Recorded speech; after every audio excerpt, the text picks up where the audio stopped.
El día de hoy, 5 de septiembre de 2025, transmitiendo desde la Ciudad de México a través de la plataforma virtual Zoom, les damos la más cordial bienvenida a nombre de nuestro presidente, el doctor José Alfonso Gutiérrez Padilla. En este mes de septiembre reconocemos la labor del residente de neonatología dentro de nuestra federación y a través de la Comisión de Vinculación con Residentes, a cargo de los doctores Antonio Calderón Moore y doctor Ari Pérez Jaramillo, las sesiones de este mes estarán dedicadas a ellos. Agradezco en esta ocasión al doctor Ari Pérez, quien compartirá conmigo la coordinación de esta sesión. El doctor Ari Pérez Jaramillo es pediatra neonatólogo, miembro de la Asociación de Neonatología de Puebla, expresidente, miembro de la mesa directiva actual de la Federación Nacional de Neonatología de México y del Consejo Mexicano de Certificación en Pediatría, sección neonatología. Fue jefe de enseñanza e investigación del Hospital de la Mujer de Puebla y del Servicio de Neonatología del mismo hospital. Actualmente es parte del Consejo Consultivo del Hospital Cristo Murguerza Puebla. Bienvenido, doctor.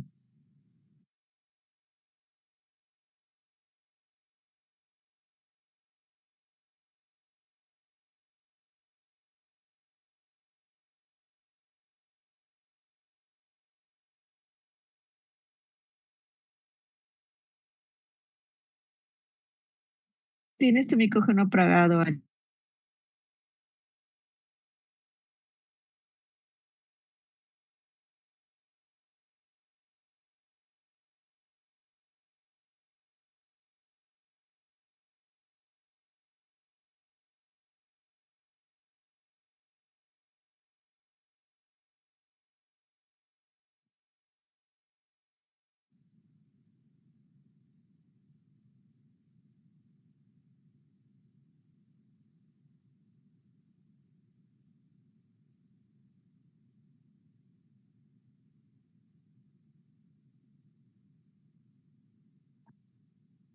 Ahí me escuchan, perdón. Ya se escucha perfecto, Ari. Muy buenas noches a todos. El día de hoy tenemos una sesión especial precisamente para los médicos residentes y tengo el honor de presentar a la doctora Alejandra Coronado Zarco. Ella es pediatra neonatóloga, tiene una maestría en ciencias de bioética, es médico adscrito al Departamento de Alojamiento Conjunto del Instituto Nacional de Perinatología y médico adscrito a UCIN del Centro Médico Nacional 20 de noviembre. Es miembro numerario de la Academia Mexicana de Pediatría y exsecretaria del Consejo de Certificación en Pediatría. Exsecretaria de la Federación Mexicana de Neonatología de México y expresidenta del Comité Hospitalario de Bioética del Instituto Nacional de Perinatología. Fue subdirectora de neonatología del mismo instituto del 2016 a abril del 2024 e integrante del seminario por la globalidad y calidad al final de la vida de la UNAM. Actualmente es integrante del Global Neonatal Advisory Committee de la Academia Americana de Pediatría y es una excelente profesora de residentes en ambas instituciones. Doctora Coronado, bienvenida. Buenas noches a todos. Antes que nada, agradezco mucho la oportunidad y con ella la invitación para hacer para mí misma, yo creo que también una reflexión la cual les quiero compartir, porque creo que vamos a hablar de algo muy importante y muy significativo.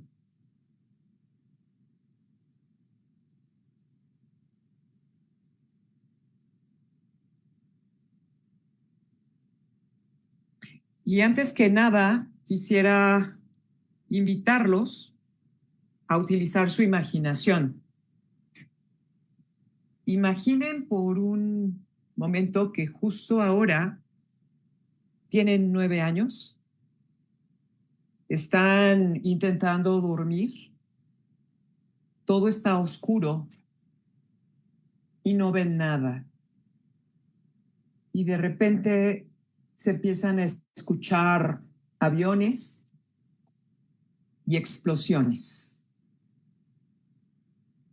¿Cómo imaginan ustedes que empezarían a reaccionar si en este momento ocurrieran esas cosas y ustedes tuvieran 9 años?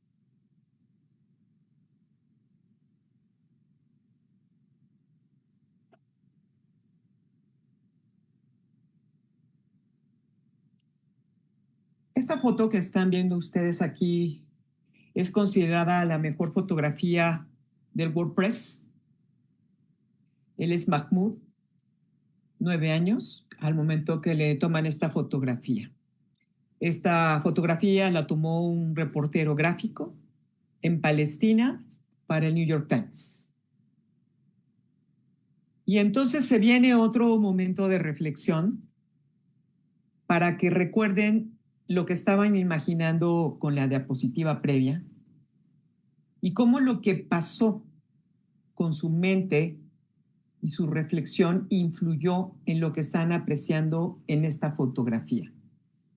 Y cómo este momento de asimilación de una circunstancia y ponerse en una circunstancia que no es la suya en realidad, justo ahorita, porque nosotros estamos en México, cambia su percepción en relación a la imagen que están viendo ahorita.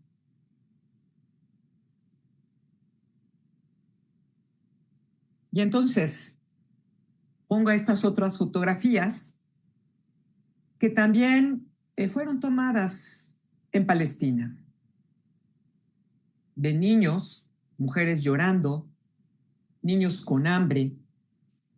Estamos hablando entre neonatólogos, esos bebés que vemos en la esquina de abajo, colegas médicos en un hospital en Palestina.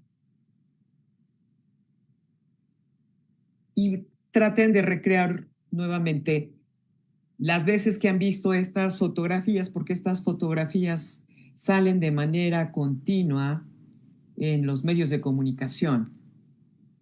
Y cómo, sin haberlas asimilado, sin haber pasado por ese proceso de imaginación que les pedí en mi primera radiografía, cómo las dejaron pasar por su existencia y fueron percibidas de una manera específica, y qué tanto esa forma de verlas ahorita se modifica por ese espacio de ponerse en un lugar diferente a donde ustedes están y donde están muchos niños y seres humanos en este momento, no solo en Palestina, sino en muchas partes del mundo, incluido México.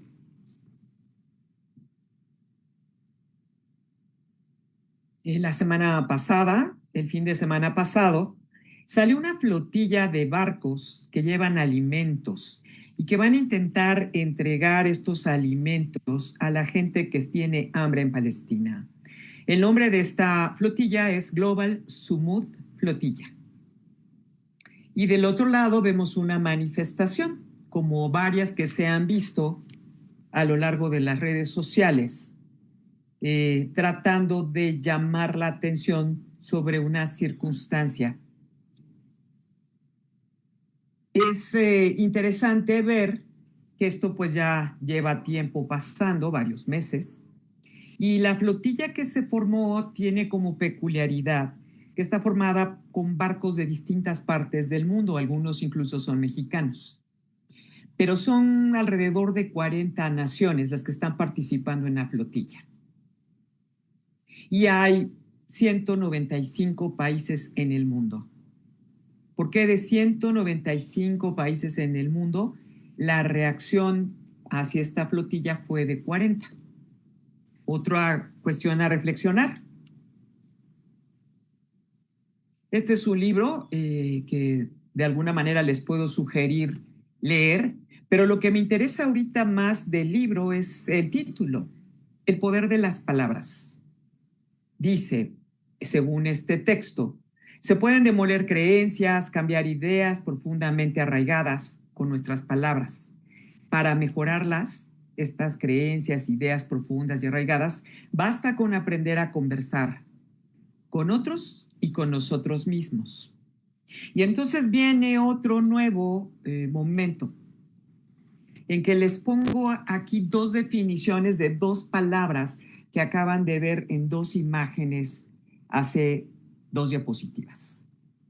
Genocidio, que de acuerdo al Museo del Holocausto en Estados Unidos, son actos cometidos con la intención de destruir de manera total o parcial a un grupo nacional, étnico, racial o religioso. Y otra palabra que vieron ahí es sumud, que es una palabra árabe que significa perseverancia constante. Y entonces, si yo me regreso nuevamente y rápidamente y vuelven a ver esta diapositiva, los conceptos que acabo de mostrarles sobre lo que significa sumud y lo que significa genocidio, cómo están cambiando su percepción de lo que están viendo en esa pantalla.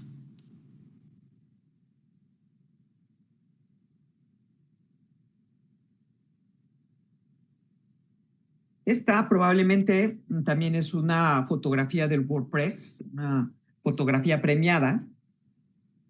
Y como nosotros todos vivimos el momento de la pandemia del COVID, evidentemente las circunstancias que nos hicieron experimentar este momento terrible en la historia de los seres humanos, como fue el COVID y como sigue siendo el COVID, nos hace vincularnos con esta imagen mucho más. Pero va a depender de lo que ha pasado con nuestros seres queridos, con nuestro entorno, con nuestra cercanía, con circunstancias de salud, del sitio donde nos tocó vivir la pandemia.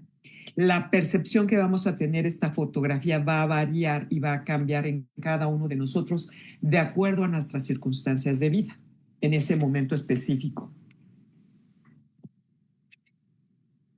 Junto con la utilización de palabras, con el entender o el asimilar palabras con las que nos estamos aparentemente comunicando, las imágenes, como acaban de ver, también son muy poderosas. Este es un pequeño fragmento de un libro de la fotógrafa Susan Sontag, que se llama Ante el dolor de los demás. Y el pequeño párrafo que pongo ahí está relacionado con esta fotografía que fue tomada en la guerra de Vietnam. Esta fotografía ganó el premio Pulitzer y el debate en torno a darle el premio no giró en torno a la calidad de fotografía, sino al hecho de que la niña que ven ustedes al centro está desnuda. Y esta fotografía fue tomada en una época en la que los desnudos estaban prohibidos en los medios de comunicación. Dice ahí, no condolerse con estas fotos nos retrae ante ellas. No retraerse ante ellas, perdón, no afanarse en abolir lo que causa semejante estrago, carnicería semejante. Para Victoria Woolf, por eso la menciona Woolf, esas serían las reacciones de un monstruo moral. Y afirma, no somos monstruos, somos integrantes de la clase instruida. Nuestro fallo es de imaginación, de empatía.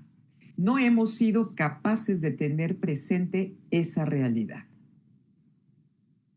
Y entonces, ven esta foto y nuevamente en sus contextos de vida, en sus circunstancias actuales, lo que ven de esta foto le da significancia en mayor o menor medida a lo que están viendo en esa imagen. Esta mujer que carga al bebé es la misma niña que veían desnuda en la foto anterior. Recuerden ese rostro. ¿Por qué está gritando esta niña? ¿Por qué no tiene ropa? Porque su ropa se quemó con la sustancia que cayó en su aldea. Y ella sí corre con miedo, corre con terror, pero también corre con dolor. Esas cicatrices que ven en su espalda son lo que quedó de la experiencia que vivió cuando era una niña. Las imágenes son poderosas por sí solas, pero no todo lo que sale en una imagen nos revela lo que a veces es necesario saber para comprender la importancia de lo que estamos viendo. Hay un fenómeno vinculado a habituaciones en lo que vemos alrededor del mundo, en nuestro entorno, en la proximidad, a veces en un semáforo, en una esquina, en un mercado. Y se llama esto deshumanización. De alguna manera, la palabra humano, la definición que más me gusta para humano es esa persona que se preocupa por el prójimo. Y la deshumanización, de acuerdo a esta definición, es el proceso de negar o privar a una persona o grupo de personas de sus cualidades humanas. Y es un proceso que también facilita o justifica que podamos apreciar el daño a otros, lo hagamos nosotros o no lo hagamos nosotros.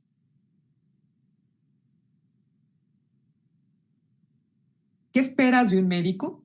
Se lo pregunté a la IA en la computadora y mencionó estas cosas: profunda ética, conocimientos, altruismo, compasión, honestidad, compromiso, empatía, manejo integral, habilidades de comunicación, confianza, apoyo y comprensión.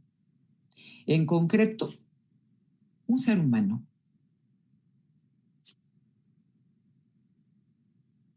Cuando tenemos ante nuestra vida como seres humanos una tragedia como puede ser un accidente, un desastre natural, bloqueamos emociones. Y bueno, si nosotros recapitulamos un poco lo que es nuestra vida desde que empezamos a formarnos como médicos y nada más considerando nuestra experiencia formándonos como médicos, tenemos que entender que a lo largo de todo este proceso que hemos ido siguiendo desde que tomamos la decisión de estudiar medicina, involucra necesariamente en el proceso lo que se llaman bloqueos emocionales. Y aquí les pongo esta frase que dice: existen etapas en nuestro organismo que no se siente con capacidad de enfrentar ciertos retos. Bloqueo emocional es un mecanismo de defensa o barrera psicológica que obstaculiza objetividad y claridad. Entonces, cuando hay algo que es demasiado doloroso o nos genera sufrimiento suficiente, podemos generar estos mecanismos de defensa que nos bloquean mentalmente, psicológicamente y también operativamente, físicamente también puede ocurrir. Y si ustedes tratan de analizar a lo largo de la vida, la mayoría de los médicos, si no es que todos, hemos experimentado momentos significativos relacionados con nuestra circunstancia y la decisión que tomamos de profesión.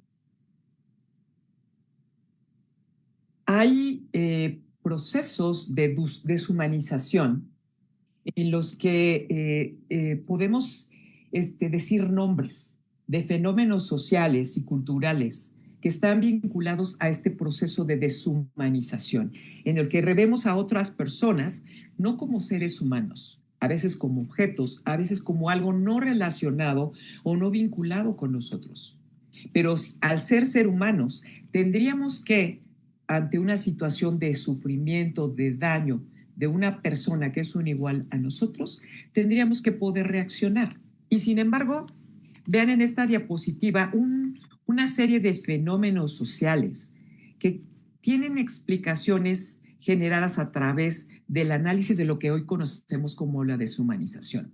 El sexismo, el racismo, la homofobia, la tortura, el genocidio, la discriminación, feminicidios, abuso infantil, holocausto, sistema de castas, esclavitud, marginación indígena. Y muchos de estos fenómenos siguen vigentes y siguen ocurriendo y se repiten una y otra vez. Y son tolerados por habitantes de un planeta que tiene alrededor de 190 países, sin que ocurra algo efectivo para erradicarlos. Esto implica que estamos de alguna manera deshumanizados y que de alguna manera este elemento de deshumanización a que nos han llevado nuestras circunstancias hace que toleremos que estas cosas ocurran. Hay algunos mecanismos en la deshumanización que son interesantes de analizar, como el desapego moral. Normalmente si nos deshumanizamos, toleramos más que ocurran cosas no morales o no éticas. Y no nos estresa, no nos agobia. Por eso podemos ver a una persona pidiendo comida, pidiendo dinero en la calle y no importarnos, no hacer algo para ayudar a esa persona. También ocurren procesos cognitivos como la categorización. Es indígena, es mujer, es gay. El imaginario, ¿sí? ¿Cómo interpretamos que cada grupo de personas existe y qué tanto esas personas son iguales a nosotros o son diferentes a nosotros? Y eso hace que nos importen más o menos. Y metáforas para describir seres humanos también se utilizan. Y todo esto es parte de un proceso mental activo que hace que muchas veces con estas categorías creamos para clasificar a los seres humanos en nuestro entorno, desaparezcan como seres humanos. El problema de esta situación es que es demasiado compleja, porque hay muchas circunstancias que nos llevan a tener eso como parte de nuestra vida, de nuestras personas. Se han planteado algunas estrategias para tratar de contener la deshumanización. Establecer conexiones, saber establecer conexiones con otros seres humanos, desarrollar empatía, capacidad de escuchar, empezar a intentar dejar utilizar los estereotipos, evitar la narrativa negativa y reducción del prejuicio. Se dice que los estereotipos son el combustible de la deshumanización y esta deshumanización normalmente va a chocar con nuestra conducta ética. Es difícil que estando deshumanizados tengamos un desempeño ético adecuado. Y entonces, sé que no estoy diciendo algo que no conozcamos todos. ¿Cómo logra un médico a lo largo de su formación no deshumanizarse? ¿Cómo lo logra?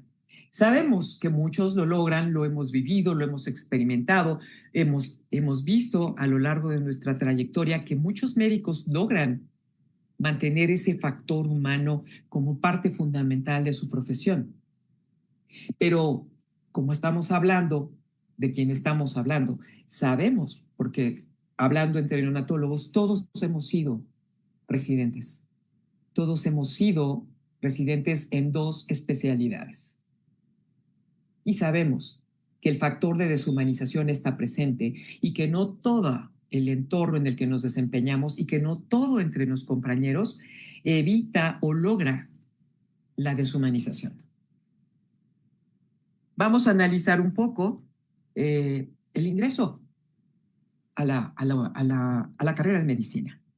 Esta es la Facultad de Medicina de la UNAM, en Ciudad Universitaria. Y miren esta circunstancia. En el 2023-24, de 180,000 aspirantes a ingresar a la universidad, casi 23,000 intentaban entrar a la Facultad de Medicina, quieren ser médicos. Solo fueron seleccionados en ese periodo 391, el 1.7%. Este grupo seleccionado termina la carrera y es ese momento en el que este grupo puede volverse parte de otro grupo, que son los aspirantes a especialidades médicas y que aplican para el ENARM. Aquí vemos un número de aspirantes y vemos que las plazas que se ofertan apenas alcanzan para incorporar al 41% de todos estos aspirantes. Esto es algo que ocurre a través de procesos que en realidad están mecanizados, automatizados y en los que muchas veces la única interacción que tenemos con los sistemas a donde queremos entrar son computadoras. Hoy que tenemos tantas computadoras, mucho de esto, el que te enteres de que entraste o no entraste a la Facultad de Medicina, te enteras a través de una computadora, de una publicación en el periódico. Cuando yo hice el examen fue una publicación en el periódico. Y entonces, fíjense que los puntajes que reportaban en ese examen, el puntaje máximo en el ENARM fue en este año 82.5, el puntaje máximo, y el mínimo es 8.5.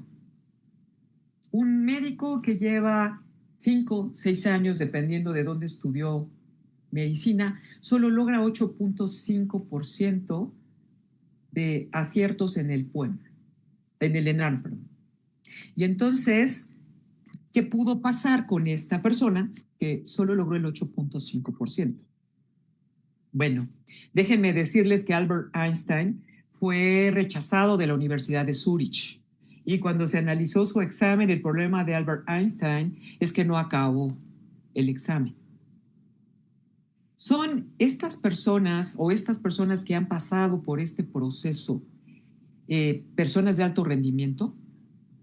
Si ustedes analizan la historia de seres humanos que desde una situación de mucha humildad, de poco apoyo familiar, de estructuras muy desventajosas en términos de oportunidad escolar, no todos tienen oportunidad o acceso a educación de calidad en la primaria, secundaria, preparatoria, las cuestiones, las limitaciones económicas, las distancias para lograr estudiar medicina. En realidad, que lleguen estas personas a entrar a la Facultad de Medicina y que puedan después aspirar a entrar a una especialidad, sí habla de un grupo de alto rendimiento. Más allá de si se logra el objetivo final o no se logra, en realidad estas personas ya pasaron por una serie de filtros que hacen pensar que tienen capacidades especiales que les permiten acceder a estos tipos de oportunidades e intentar ser médicos y después intentar ser especialistas. Me puse a revisar algunas páginas del internet que apoyan o pretenden dar algún apoyo para lo que son los procesos de interacción una vez que sale el resultado del examen del ENARM. Y me llamaron la atención estas situaciones. Estos son textos de apoyo que dicen: es importante que estés pendiente de tu turno en la plataforma. Si solo cuentas con especialidades en color verde o rojo. Este sistema te dará solo 15 minutos para conectarte y elegir. De lo contrario, el sistema asignará automáticamente rechazar selección y quedarás fuera del proceso de selección. ¿Cuántas cosas pueden pasar en 15 minutos?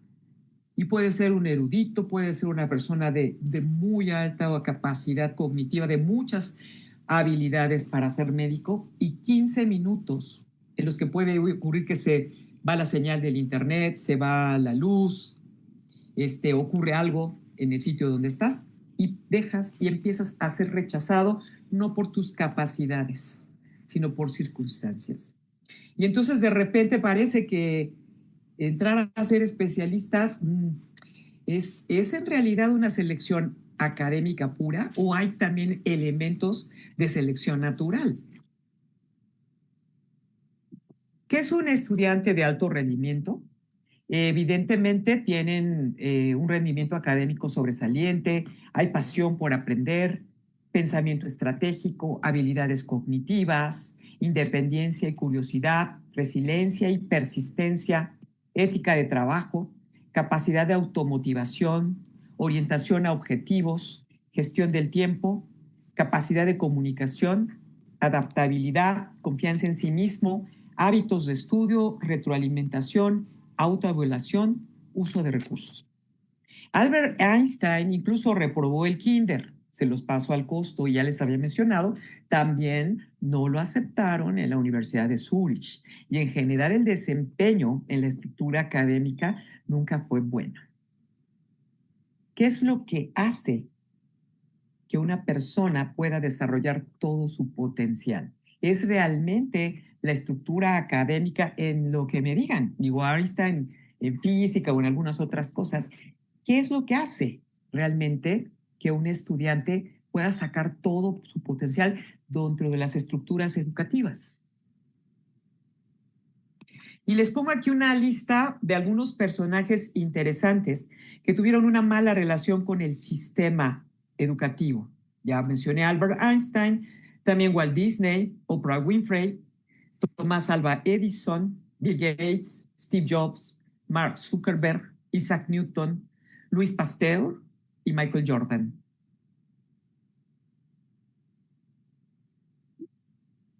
Creo que es importante que tratemos de definir un poco la palabra éxito, que bueno, de inicio significaba salida, pero que luego se fue incorporando para algo relacionado con logro, triunfo o victoria. Y bueno, en un análisis como más semántico, el éxito es el resultado satisfactorio de una acción, proyecto u objetivo. De forma general, se entiende como la consecución de metas personales, profesionales, sociales o económicas según el contexto de cada individuo. Hoy se sabe, tanto para empresas como las grandes universidades del mundo, que una persona que egresa de un sistema educativo para ser exitoso sí efectivamente requiere del conocimiento técnico y teórico, pero hoy se sabe que si no existe lo que se llaman habilidades suaves, no se logra el éxito. De hecho, parece ser un determinante mucho más importante para el éxito de las empresas tener gente con lo que llamadas habilidades suaves que conocimiento técnico y teórico, que siempre debe de estar, pero parecen ser un determinante fundamental de éxito esas habilidades suaves.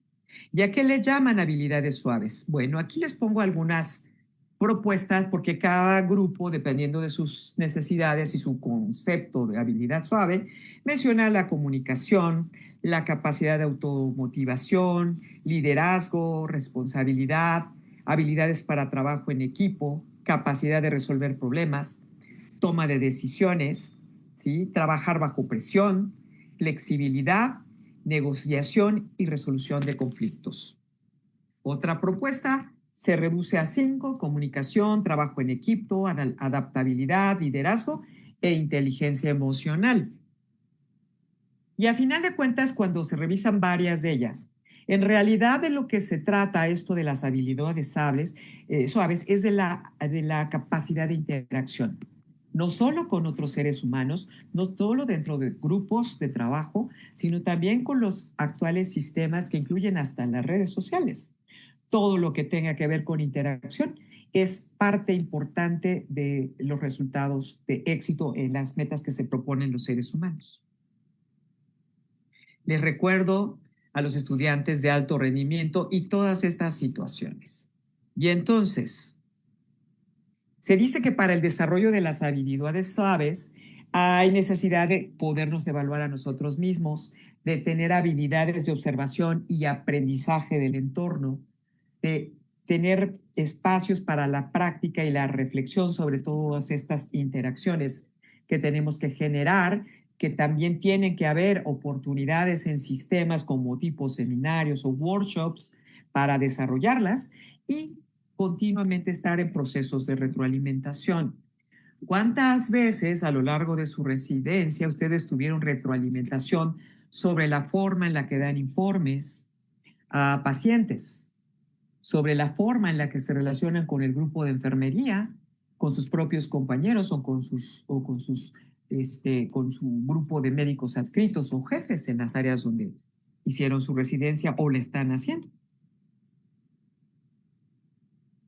Todas estas listas que tengo aquí son una serie está pequeña, pero es muy grande. Algunos elementos como importantes de lo que debería ser el apoyo al estudiante de alto rendimiento.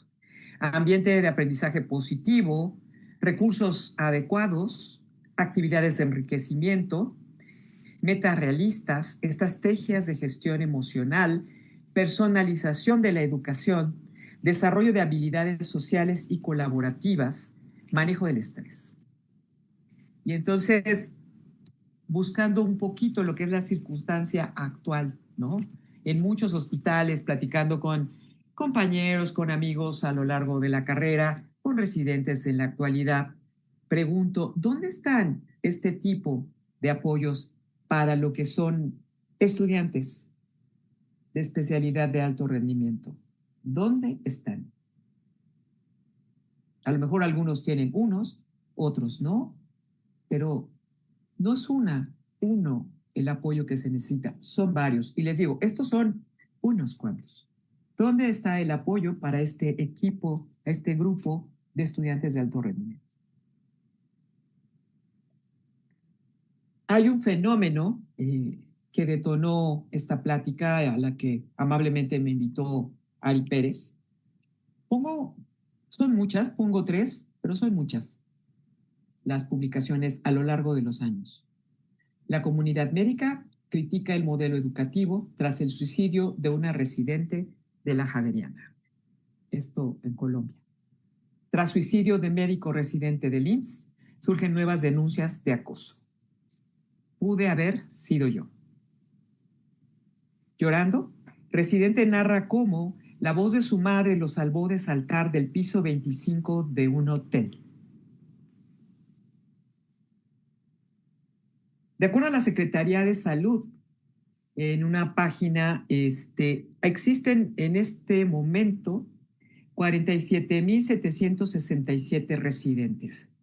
Y me tomé la libertad de hacer un pequeño ejercicio.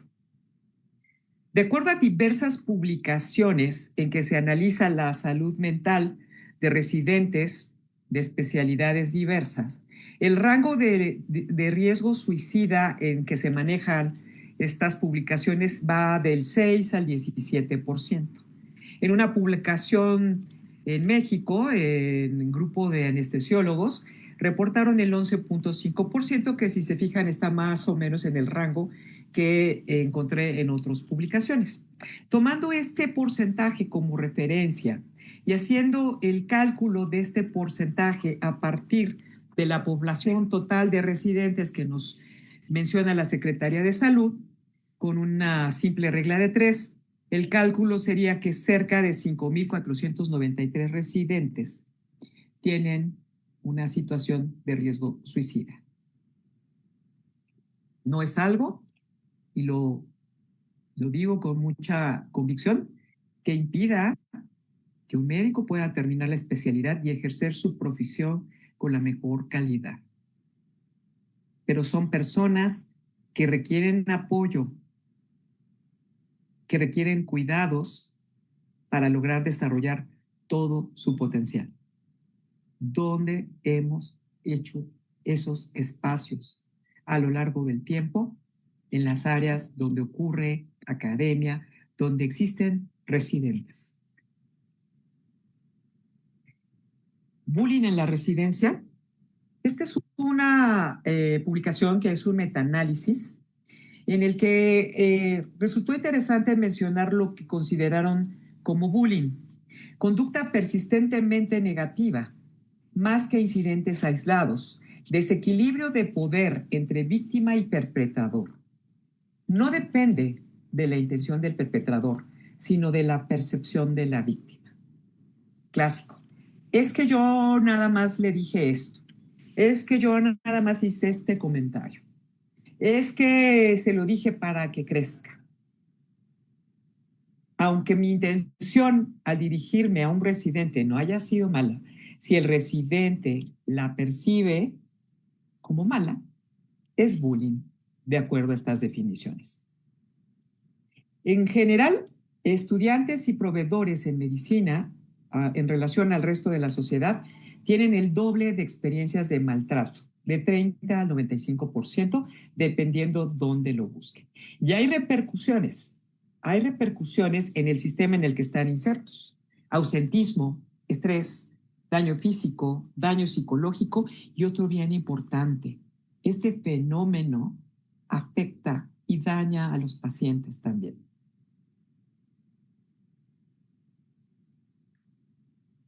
En este es el mismo artículo, la prevalencia en este metaanálisis que encontró publicaciones que incorporó, que completaron un total de 44,566 residentes de distintas partes del mundo, como Australia, Estados Unidos, Nueva Zelanda, India, Pakistán y varios países de Latinoamérica, se encontró que la prevalencia de bullying era del 51%. Dentro de los factores vinculados al bullying estuvo el género. Evidentemente los géneros más afectados son los que ustedes ven ahí, el de las mujeres y el de la comunidad LGBTQ. Los perpetradores más consistentes encontrados en las publicaciones fueron médicos adscritos, enfermeras y los mismos residentes. Dentro de los actos de bullying que se reportaron con más frecuencia estuvieron la recriminación por errores, los gritos y bromas inapropiadas. Y también el ser de nacionalidad diferente o de etnicidad diferente fue un factor involucrado de manera importante con la presencia de bullying en estas publicaciones del metaanálisis. México. También hay publicaciones. De acuerdo a estas publicaciones, en México encontraron en esta revisión un 84% de maltrato vivido por estos residentes a los que se les aplicó la encuesta. Debo de decir que hay publicaciones en las que se reportó hasta el 98.5% de experiencias de maltrato por médicos residentes. Hubo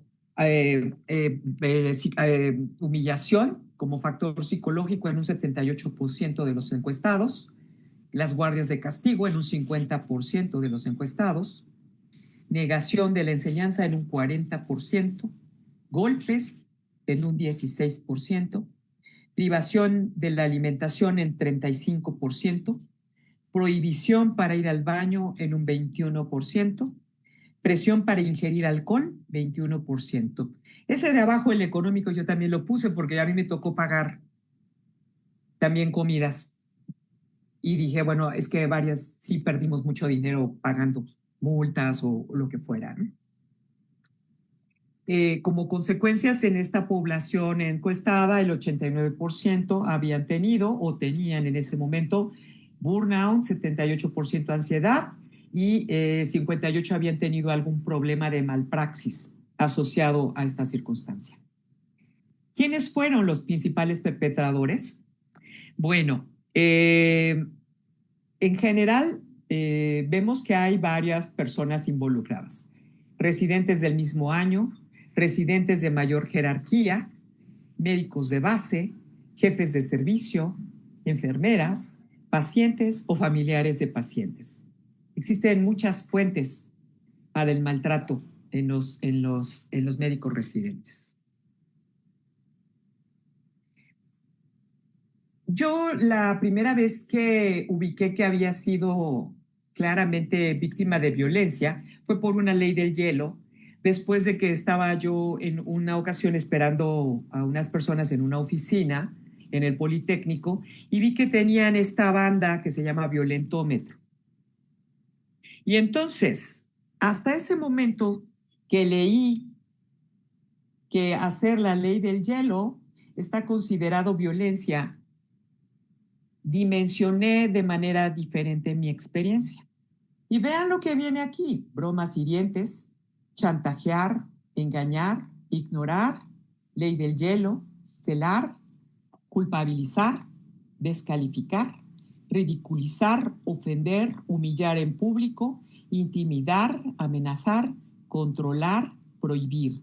Son actos de violencia. Evidentemente, en la medida que el contacto físico se vuelve protagónico, el valor de violencia que da este tipo de escalas de medición nos da una dimensión mucho más grave. Y entonces es cuando entendemos que tenemos que ser proactivos, viendo, analizando lo que nos está pasando. Y hoy afortunadamente existen más recursos para entender estos fenómenos de bullying, de violencia, de mobbing, de todas las palabras que se están utilizando para hablar de los problemas de interacción y de trato digno y de respeto a seres humanos. Y hoy estamos hablando de médicos residentes. Una diapositiva porque surgió en un momento específico. ¿Cómo viven la enfermedad los residentes cuando ellos son los que se enferman? ¿Dónde se atienden? ¿Cómo se atienden? ¿Qué pasa cuando necesitan una licencia? ¿Cómo es el proceso para los médicos para obtener una licencia? Porque tienen una cirugía, porque necesitan tratamiento para quimioterapia, porque les duele la cabeza de manera persistente, porque se rompieron un hueso, porque se fracturaron el tobillo, porque tienen un esguince. ¿Cómo viven sus problemas de salud los médicos residentes?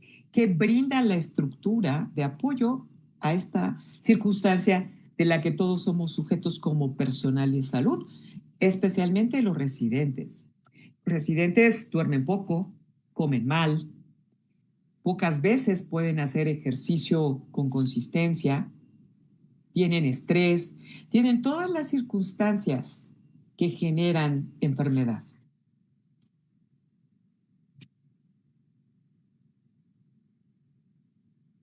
¿A cuántos de los residentes que hoy existen les alcanza su beca para pagar, por ejemplo, una renta si es que tienen que trasladarse a hacer la residencia a un lugar lejos de su hogar? Hay residentes que tienen familia, que tienen que apoyar a sus padres o que tienen que cuidar hijos o que tienen que pagar colegiaturas o que tienen que pagar la salud, la atención de salud de sus hijos, de su esposa o la propia. ¿Para qué alcanza hoy la beca que reciben los residentes? Y bueno, ¿qué pasa cuando un residente se equivoca? ¿Qué pasa? Los sistemas de vuelo de pilotos tienen asimilado que los humanos se equivocan y desarrollan sistemas de retroalimentación y asumen que los errores que se cometen dentro de los vuelos de aviones son productos de sistema, no de individuos. En el ámbito médico, ¿cómo vive el error una persona que se equivoca y que todo el mundo se da cuenta? Los residentes se equivocan, los médicos adscritos se equivocan, los jefes se equivocan, los administradores se equivocan, todos nos equivocamos. Pero si estamos en el sector salud, ¿cómo vivimos el error? Esta es una publicación de un periódico, Frontera Informativa. Ella renunció a hacer la residencia en el 2021 para empezar la especialidad en cirugía después de haber aprobado el ENARM y de pasar por los filtros de selección en 3 hospitales. Las razones: en las 3 entrevistas que tuvo en esas 3 instituciones públicas, le cuestionaron el por qué no lo hacía en un hospital privado y le preguntaron si era consciente del acoso o la violencia a las que estaría sometida. Te van a acosar. ¿Qué harías en caso de acoso?, le decían. Salí bastante desanimada, eran preguntas que yo no esperaba recibir, y cuando me confirmaban que no me quedaba en esa sede, sentía que era porque no había respondido lo que esperaban escuchar, cuenta. Unos residentes que habían hecho ahí parte de la especialidad me contaron que habían sido levantados, secuestrados por una cantidad de dinero a cambio para liberarlos, y que a las mujeres no solo les pedían dinero. Esta es una publicación que viene como referencia en un documento de la Comisión Nacional de Derechos Humanos. Se llama Observatorio de Educación Médica y Derechos Humanos. Se ven muchas letras, pero creo que es importante. Se rechaza categóricamente que en dicho nosocomio se registre algún tipo de maltrato hacia el personal médico. En tanto, la Secretaría de Salud del Estado recuerda que existe una norma oficial para la formación de médicos especialistas y que la misma es observada y respetada. Esto ante un suicidio de una doctora. Es importante para la profesión médica y en especial para los responsables y participantes de la educación médica en el país considerar hasta dónde las condiciones en las que se forman los médicos especialistas pueden propiciar las lamentables decisiones por parte de las y los médicos residentes. Me he sentido muy deprimida y aunque estoy medicada no veo claro. Ya no veo sentido seguir viviendo, hasta he pensado en empacillarme y decir adiós. De hecho, ya me despedí de mis amigos. Testimonio de mujer residente de pediatría. A contracorriente de la cultura de los derechos humanos, que nuestro país cobra cada vez más fuerza, el trabajo de los residentes médicos ha quedado a la saga, pues estos reciben tratos crueles e inhumanos y sufren una explotación laboral que quizá no tenga parangón, lo que es inadmisible, ya que en las residencias médicas se forman los futuros especialistas que tendrán en sus manos la vida y salud de todos los mexicanos. Los médicos se protegen unos a otros sin importar la gravedad de los hechos que se les imputen a algunos de ellos. razón por la que ha tardado en salir a la luz esta espeluznante situación.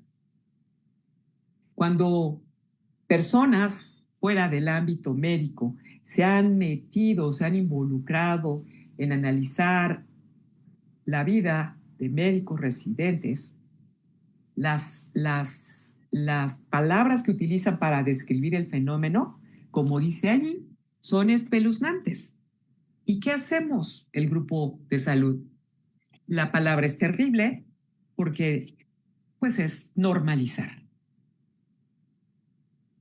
Este es un pronunciamiento que pueden ustedes buscar de la Comisión Nacional de Derechos Humanos, donde analiza e invita y hace las recomendaciones para mejorar la circunstancia de vida de los residentes.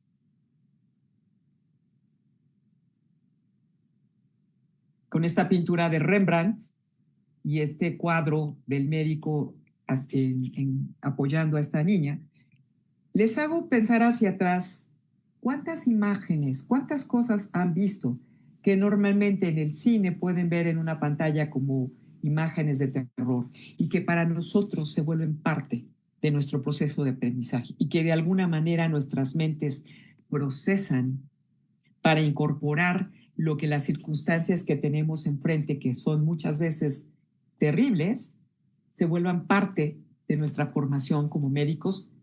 ¿Y cómo hacemos para mantenernos humanos? ¿Cómo hacemos para no deshumanizarnos? ¿Cómo hacemos para tratar a los pacientes de manera digna? ¿Cómo lo logramos a través de este proceso en el que hay muchas cosas que aún están omitidas? Este es Goya con su médico, es un autorretrato de cómo se percibía a él y cómo percibía a su médico. Estos que se ven ahí están cruzados de brazos. No vemos los rostros, pero quizá como médicos podríamos nosotros empatizar con la pequeñita que vemos ahí, que no sabemos si a quien perdió fue a su mamá, su abuela, su papá, su hermano, y ser nosotros los médicos que intentamos salvar a ese paciente que quedó en la camilla. Evidentemente, pues está dado para muchas horas, para muchos análisis que es necesario que empecemos a buscar hacer. Pero ¿qué pasa con las residentes que quedan embarazadas? ¿Cómo es el trato a la residente embarazada? Lamentablemente, creo que no tenemos las mejores condiciones, lo cual no significa que podamos bloquear o impedir o prohibir que una mujer quede embarazada aunque esté haciendo la residencia, porque es un derecho humano, es un derecho constitucional y más bien tendríamos que contemplar que trabajamos con personas en edad reproductiva y buscar la forma de solventar esto, porque aunque esté embarazada, tiene derecho a aspirar a una especialidad. ¿Dónde hay espacios para la recreación actualmente en las residencias con las cargas de trabajo? ¿Qué recursos educativos tienen los residentes para poder estudiar y aprender y formarse su propio criterio? ¿Qué tan inclusiva es la oportunidad de residencia para especialidad? Yo no recuerdo y no sé si alguno de ustedes puede ubicar cuántos residentes en sillas de rueda han conocido o han tenido ese compañeros. Para la comunidad también esto también ha sido un proceso lento de inclusión que muchas veces las diversidades de género han sido motivo de rechazo en los aspirantes para las especialidades en medicina. ¿Dónde duermen los residentes? ¿Dónde se bañan los residentes? ¿Dónde lavan su ropa? ¿Dónde van al baño los residentes? ¿Dónde comen los residentes? ¿Cómo comen los residentes? Halsted, por allá del siglo XIX, en la Universidad de Johns Hopkins, creó el término residente y se empezaron a generar estos mecanismos de formación de los especialistas con Halsted. Y bueno, se utilizó el término residente porque en la concepción de Halsted los residentes se tenían que quedar a vivir en el hospital. Y bueno, si analizamos que a pesar de que hoy ya se supone que están prohibidas las guardias AB, ABC y son ABCD, ¿cuánto tiempo pasa un residente en el hospital como para decir que no está viviendo en la residencia y cuáles son sus condiciones de calidad de vida en estas residencias? ¿Sí? Ya hablamos del ingreso económico y de alguna manera no pude evitar pensar en la residencia y en las dificultades para lograr aspirar a una especialidad y lograr ser especialista. Y esta es la imagen del Everest. Y imagino a los residentes en esa línea de que casi logran estar en la cima del Everest, pero de repente llega una tormenta y el clima cambia y todos los que están en la fila para tratar de pararse en la punta, porque nada más caben como 3 personas en la punta del Everest, se tienen que regresar sin lograr pararse en la cima. Fíjense, en el Everest el 60% de los aspirantes logran llegar a la punta. El año pasado, 860 lograron llegar a la punta, pero 330 fallecieron en el intento. Y ojo, porque llegar a la especialidad, tendríamos que hablar de la realidad, ya que eres especialista y obtener un trabajo y tener una vida digna. Lo peor y el momento más peligroso en el Everest es cuando bajas, no cuando llegas a la cima. Hay que retar los límites, sí, pero no limitar los retos.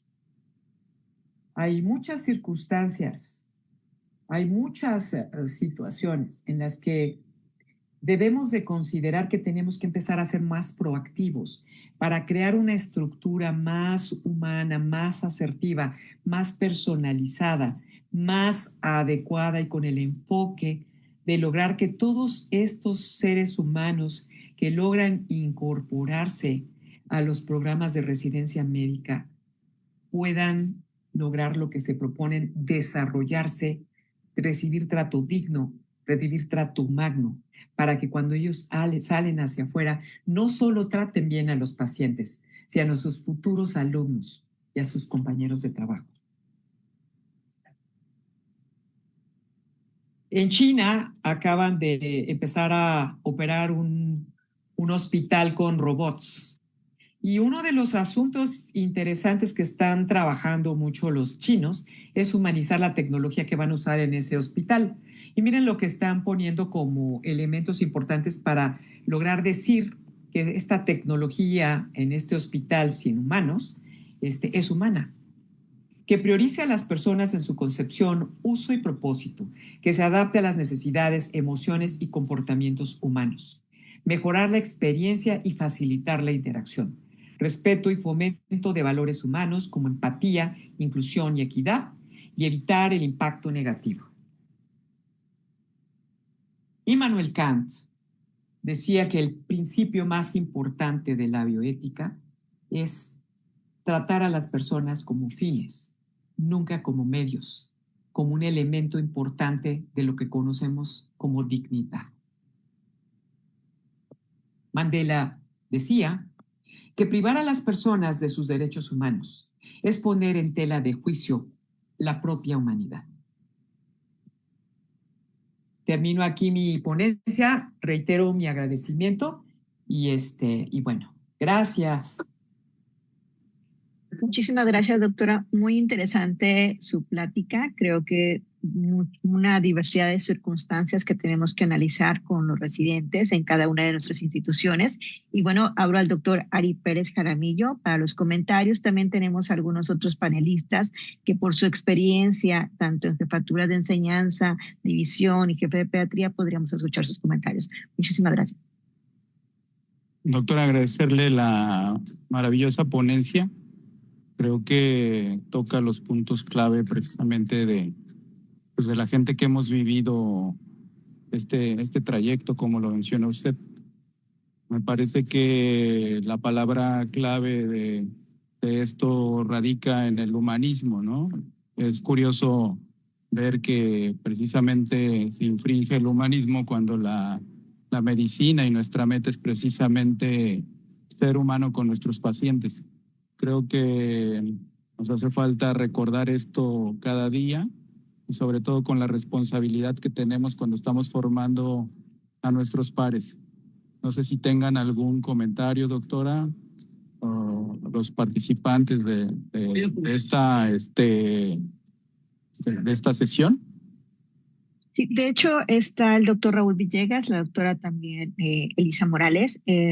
Tanto las dos partes son importantes y creo que la doctora lo mencionó muy bien. La clave es no deshumanizarnos, tanto los residentes en formación como los profesores, jefes y todo el ámbito médico que está propiciando su enseñanza.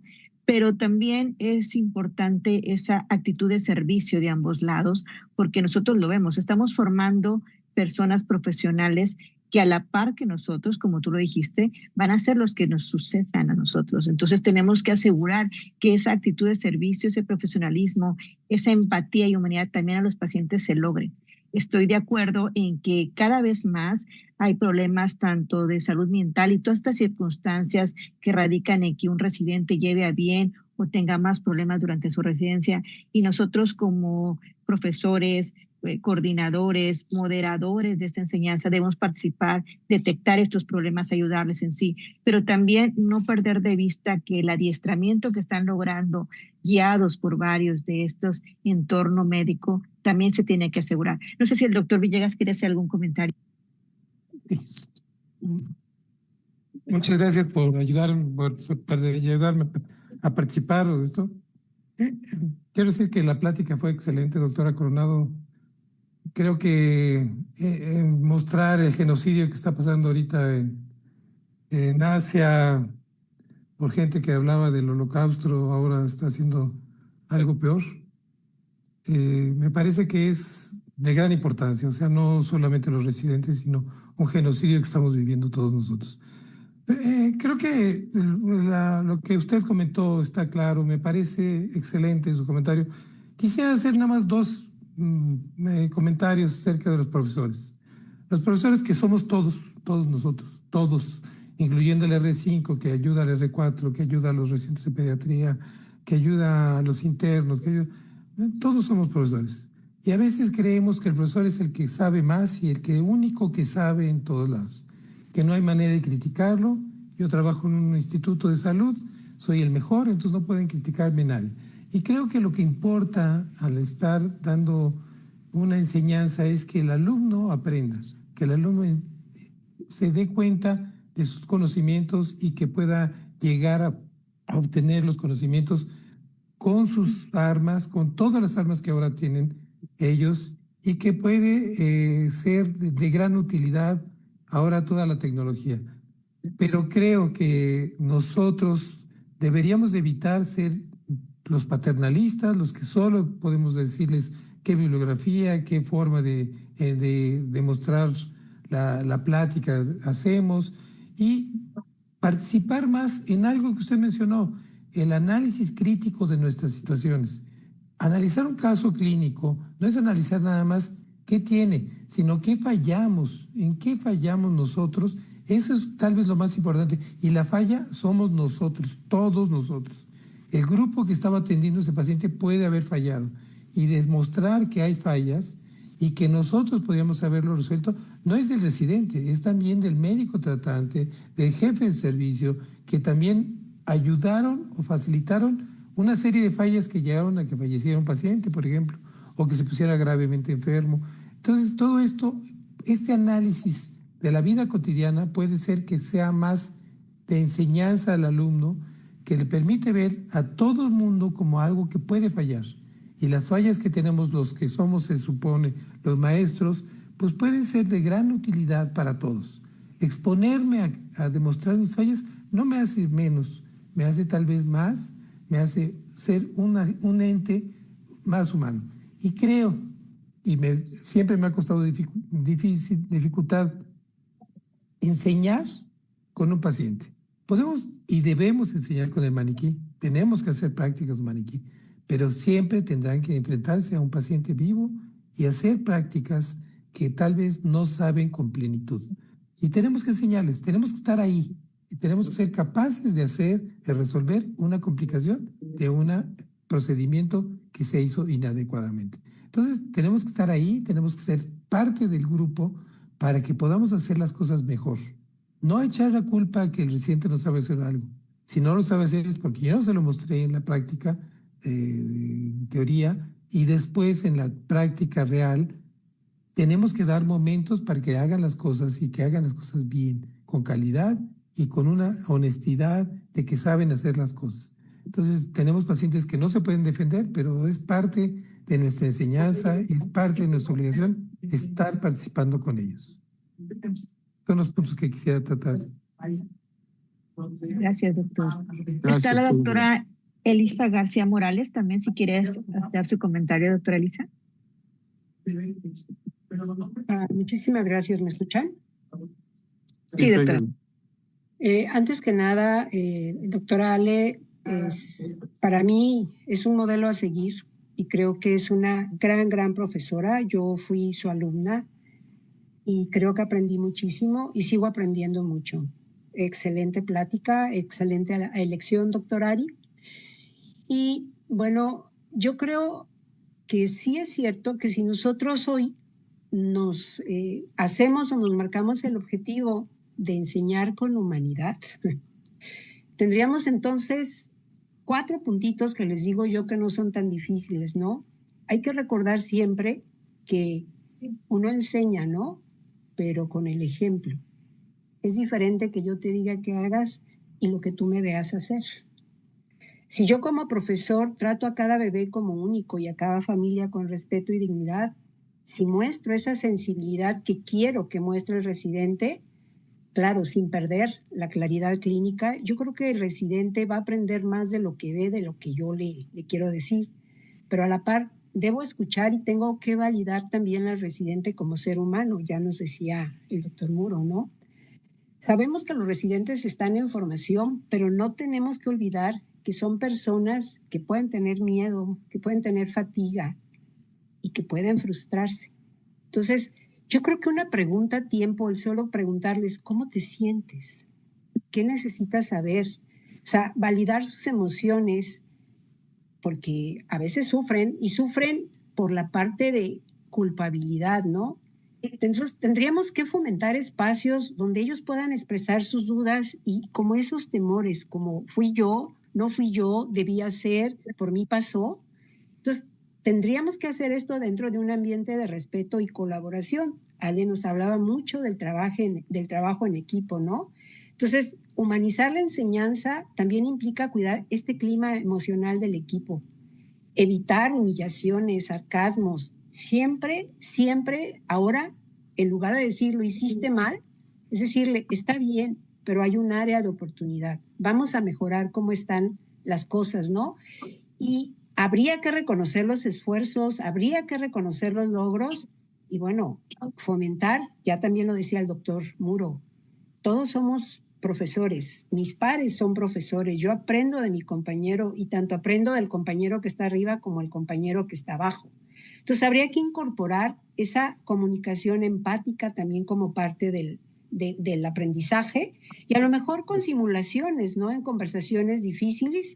Es pesado para mí liberar a un residente para que dé los informes a la familia sin tener el temor de qué le va a ocurrir al muchacho y qué le va a decir a la familia, ¿no?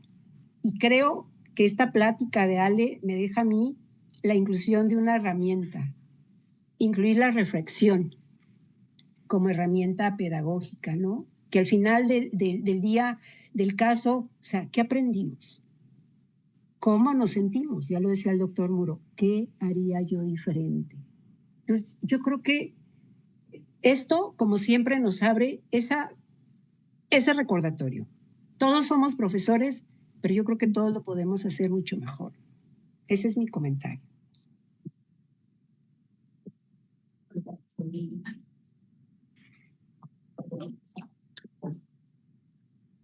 Ari, no sé si quieras comentar algo, la doctora. Y pues creo que es una gran oportunidad de tener una reflexión profunda en todas las instituciones que forman residentes. También es una gran oportunidad para agradecerle a nuestra ponente precisamente, que es un referente en la neonatología y un referente en la enseñanza de los chicos que se forman como neonatólogos. Yo en especial le tengo mucho cariño, precisamente por el papel que jugó como profesora en mi formación, y creo que era merecido que ella diera esta sesión.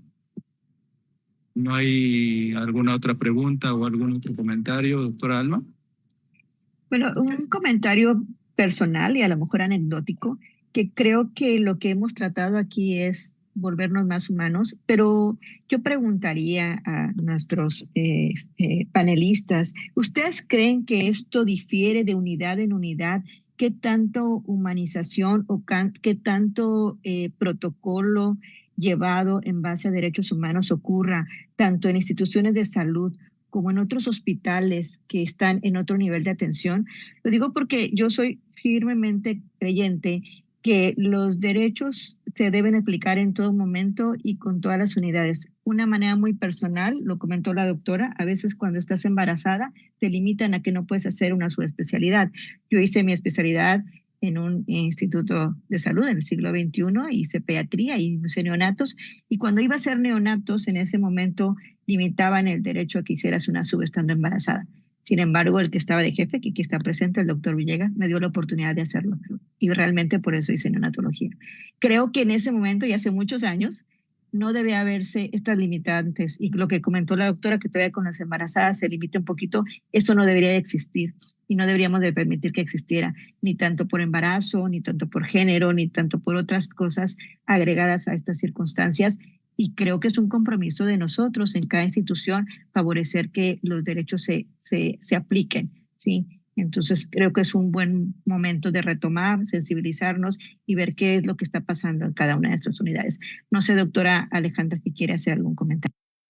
Sí, claro. Yo creo definitivamente que una cosa que los que estamos ubicados como profesores tenemos la obligación de transmitir información adecuada y también aprender a decir no sé, vamos a revisarlo, porque estamos enseñando.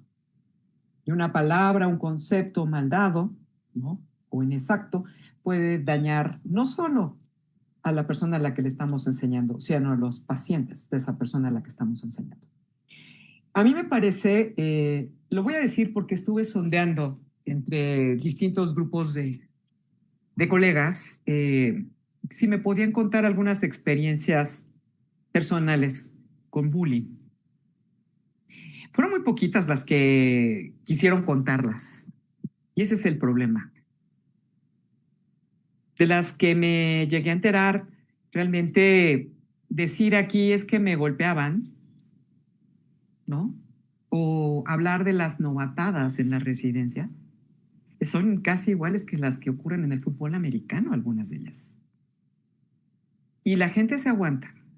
Y los residentes se callan y soportan las humillaciones, porque en su mente está tener una especialidad.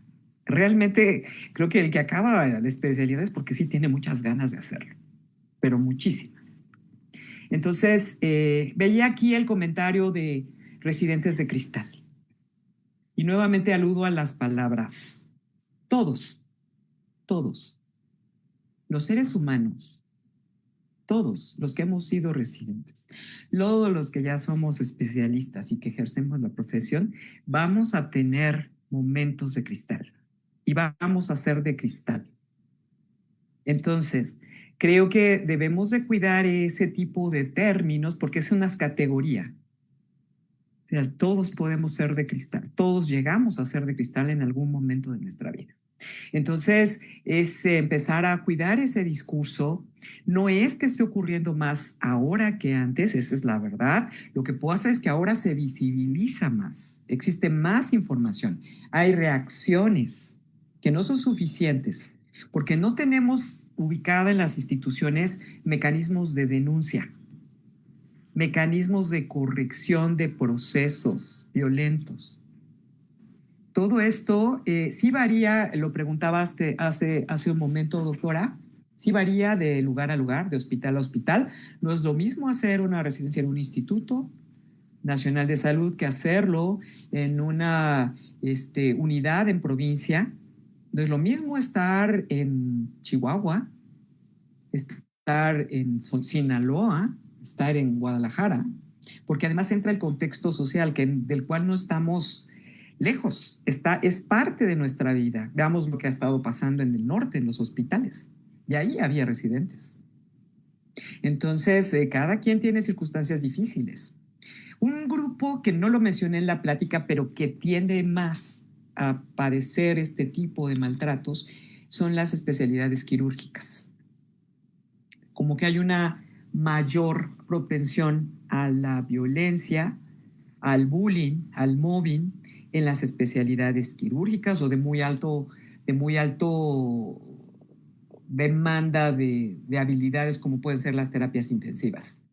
Entonces, sí es importante, sobre todo en estas áreas, tener presente que sí es muy importante que los residentes que logran hacer una especialidad quirúrgica puedan mantenerse como seres humanos. ¿Cuántas veces no hemos sido testigos de un cirujano con su residente enfrente, regañando al residente mientras la madre o la mujer o el paciente que se está operando escucha todo el regaño del que está siendo víctima ese residente, y poniendo en riesgo en realidad al paciente al afectar de manera emocional muy significativa a alguien que está haciendo por primera vez una incisión o un corte de un vaso sanguíneo en el tórax de un niño, de un bebé, de un adulto. Y esas cosas no las piensan.